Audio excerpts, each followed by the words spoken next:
اردو مرثیہ بر صغیر کی واحد صنف سخن ہے جس کا پوری دنیا میں کوئی جواب نہیں۔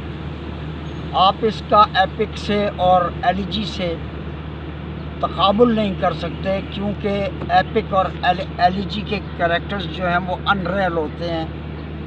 ہومر سے لے کے ورجل، ہوریس، سوفوکلیس، یہ لوگ جتنے گزرے ہو، اس کے بعد ڈرامہ نگار جو گزرے ہیں شیکسپیئر سے لے کے آج تک، ان کے کردار ان ریئل ہیں۔ ان کے ساتھ ان کا ایپک لکھنے والا یا ڈرامٹسٹ جو ہے ان کے ساتھ کچھ بھی کر سکتا ہے۔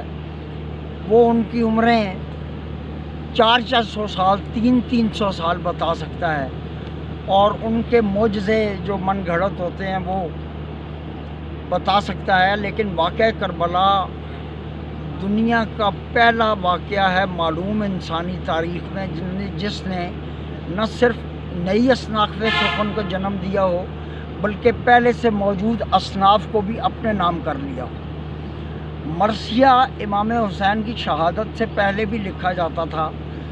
عربی میں 2 بڑے نام ہمارے سامنے آتے ہیں، خنسا اور متمم بن نویرہ۔ انہوں نے مراثی لکھے، خنسا نے اپنے بھائی کا مرثیہ لکھا، اور شاعروں نے عربی میں مرثیے لکھے۔ لیکن اب جب لفظ مرثیہ استعمال ہوتا ہے تو اس کا مطلب ایک ہی ہوتا ہے کہ خانوادہ رسالت مآب صلی اللہ علیہ وآلہ وسلم کی شہادتوں کے حوالے سے، ان پر توڑے گئے مصائب کے حوالے سے یہ تحریر ہے اور یہ شاعری ہے۔ صفوی دور میں بھی ایران میں مرثیے کی بہت پرورش ہوئی۔ محتشم کاشی اور مخلص کاشی اس میں بڑے نام آتے ہیں اور جنہوں نے مرثیہ لکھا۔ بر صغیر میں دکنیات کے دور سے ہی مرثیہ شروع ہو گیا تھا، اور شعراء مرثیے کہتے تھے، لیکن وہ مختلف حیتوں میں تھے۔ اس کی حیت آ کے میر و سودا کے یہاں مقرر ہوتی ہے، یعنی مسدس کی حیت جو ہے، اگرچہ مخمس بھی لکھے جا رہے تھے، لیکن مسدس کی حیث جو ہے وہ باقاعدہ اس دور میں ہوئی۔ اور جب یہ میر ضمیر تک پہنچی تو میر ضمیر نے مرثیے کے 9 اجزاء مقرر کیے جو آج تک چلے آتے ہیں۔ میر ضمیر مرزا دبیر کے استاد تھے، اور میر خلیق یعنی انیس کے والد کے ہم اثر تھے۔ انہوں نے مرثیے کے 9 اجزاء مقرر کیے، جن میں چہرہ ہے، رخصت ہے، سراپا ہے، رجز ہیں، جنگ ہے، شہادت ہے، بین ہے، اور پھر آخر میں دعا ہے۔ تو میں یہ سمجھتا ہوں کہ بر صغیر کے مرثیے کا پوری دنیا میں کوئی جواب نہیں ہے۔ یہ بدقسمتی ہے کہ اس اردو مرثیے کو، اس زرعی دور کو، انیس دبیر کے دور کو کوئی عظیم ٹرانسلیٹر میسر نہیں آیا، ورنہ یہ مرثیہ پوری دنیا میں پھیل جاتا، اور اس کا کوئی جواب نہیں ہے۔ سودا نے میر کے مرثیوں پر تنقید کرتے ہوئے کہا تھا کہ یہ محض رونے رلانے کا کام نہیں ہے، بلکہ میں اس کو من جملہ اصناف سخن شمار کرتا ہوں۔ یہ سخن کی ایک صنف ہے مرثیہ، اور اس کو شاعری سمجھ کے پڑھنا چاہیے۔ میرا خیال ہے انیس اور دبیر اور ان کے بعد والے مرثیہ نگاروں کو شاعری سمجھ کے پڑھنا چاہیے۔ اور پھر وہی بات کہ امام حسین صرف مسلمانوں کے لیے نہیں ہے، بلکہ پوری دنیا میں انقلاب کا استعارہ ہے۔ مرثیہ جو ہے بنیادی طور پر ایک ایسی چیز ہے جس کا پوری دنیا میں جواب نہیں ہے، اور جس کے اجزاء جو ہیں، مثلاً ان میں نے ذوالجناح اور ذوالفقار کا ذکر مجھے یاد نہیں رہا، وہ لازمی کرنا چاہیے تھا، وہ ہیں۔ اور ایک عرصے تک وہ کلاسیکی جو روایت تھی نسیم امروی تک وہ چلتی رہی۔ بعد میں جدید مرثیہ لکھا گیا، جو عنوانات کے تحت مرثیے لکھے گئے۔ آل رضا نے لکھے، جوش ملی آبادی نے لکھے، جمیل مظہری نے لکھے، اور بعد میں مسعود رضا خاکی نے مرثیے لکھے، قیصر باروی نے مرثیے لکھے۔ یہ وہ لوگ تھے جنہوں نے، وحید الحسن ہاشمی نے تو باقاعدہ ایک تحریک چلا دی موضوعاتی مرثیے کی۔ لیکن میں یہ سمجھتا ہوں کہ جوش کا مرثیہ مرثیہ نہیں ہے، کیونکہ اس میں رسا یا مرثیت نہیں ہے، وہ انقلابی نظمیں ہیں، اور بڑی باکمال انقلابی نظمیں ہیں، ان پر داد دی جانی چاہیے، لیکن اس کو مرثیے میں شمار نہیں کرنا چاہیے۔ اور سب سے بڑی بات یہ ہے کہ ان لوگوں نے، یہ جو موضوعاتی مرثیے کے لوگ تھے، انہوں نے 30-40 بند تک مرثیے کو محدود کر دیا، جبکہ میں سمجھتا ہوں کہ 30-40 بند تک تو شاعر کھلتا ہے اور اس کے بعد ہی پتہ چلتا ہے کہ یہ بندہ کتنا شاعر ہے۔ گویا لمبی سانس کی ایک صنف ہے جس میں دعا سے لے کے بین تک تمام اجزاء شامل ہیں، اور پھر یہ ہے کہ اس میں تبدیلی نہیں ہو سکتی۔ 61 ہجری کو 60 ہجری میں تبدیل نہیں کیا جا سکتا، امام حسین کی عمر مبارک تبدیل نہیں کی جا سکتی، اس واقعہ کے جو دیگر ذیلی واقعات ہیں ان کو تبدیل نہیں کیا جا سکتا۔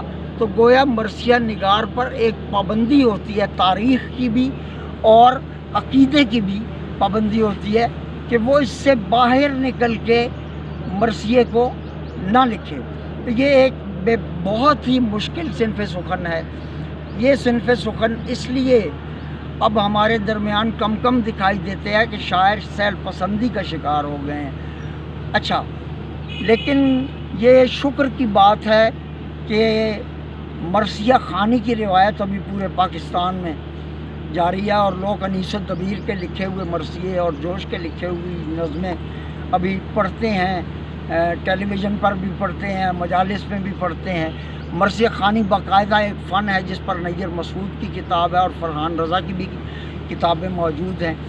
تو مرثیہ خوانی کا فن باقاعدہ ایک فن ہے، مرثیہ گوئی کے برابر چلا آ رہا ہے۔ مرثیہ کہنا انتہائی مشکل سے ہی، لیکن مرثیہ خوانی بھی ایک آسان فن نہیں ہے، یہ بہت مشکل فن ہے، اور میں یہ سمجھتا ہوں کہ اس فن کو اپنے عہد سے ریلیٹ کر کے جب مرثیہ نگار اظہار کرتا ہے تو وہ زیادہ قوت مند ہوتا ہے، اس میں زیادہ قوت پیدا ہوتی ہے، ثروت مند ہوتا ہے مرثیہ، اور اس میں اتنی وسعت ہے۔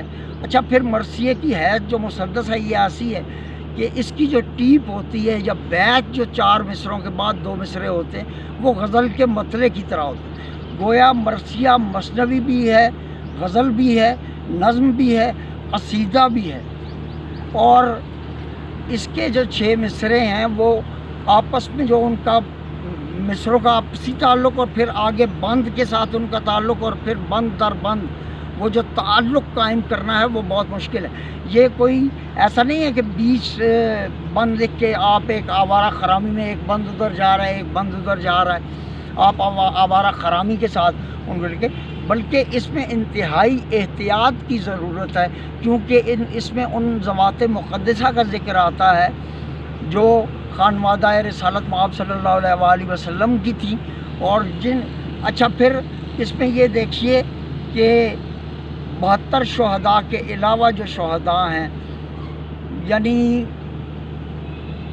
اکثر شہداء تو خانوادہ رسالت مآب صلی اللہ علیہ وآلہ وسلم کے، اس کے علاوہ بھی حر ہیں، زہیر بن قین ہیں، جون ہیں، اچھا شبیب ہیں، حبیب ابن مظاہر ہیں، قیس ہیں، عثمان بن علی ہیں، عمر بن علی ہیں، اور بہت سارے کردار ہیں۔ تو ان سب کرداروں کی نفسیات ایک 4 سال کی 6 سال کے بچے کی نفسیات سے لے کے ایک 60-70 سال کے بوڑھے کی نفسیات تک کا خیال رکھا گیا ہے۔ انیس الدبیر نے اس کا خیال رکھا، اور بہت محتاط انداز میں پوری تاریخی روایت کو سامنے رکھ کے، مقاتل کو سامنے رکھ کے، اور حمید بن مسلم کا مقتل ہو، یا ابھی مخنف کا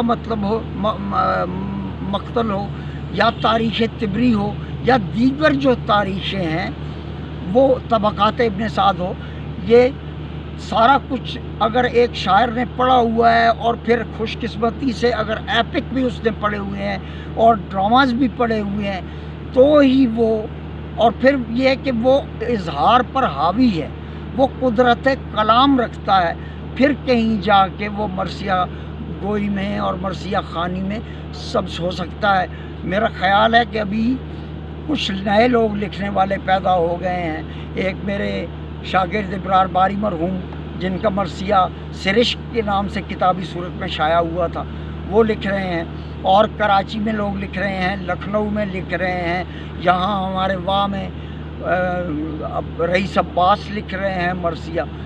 ایسے لوگوں کی تعداد کم نہیں ہے جو مرثیہ لکھ رہے ہیں. لیکن یہ 20-30 بند لکھنے والے میں ان کو مرثیہ نگاروں میں شمار نہیں کرتا. وہ ایک ضرورت کے تحت مرثیہ لکھتے ہیں اور ایک ضرورت کے تحت یعنی ٹی وی پر پڑھنا ہے یا ریڈیو پہ پڑھنا ہے یا مجلس میں پڑھنا ہے. یہ مرثیہ گوئی نہیں ہے بلکہ پورے اجزاء کے ساتھ اس کو لکھنا مرثیہ گوئی ہے. اور یہ ایک انتہائی مشکل کام ہے. میں آخر میں پھر حلقہ ارباب ذوق کا شکریہ ادا کرتا ہوں کہ انہوں نے مرثیے پہ ایک نشست رکھی, گفتگو رکھی اور مجھے یہ اعزاز بخشا کہ میں اس کی صدارتی کلمات کہوں. بہت شکریہ.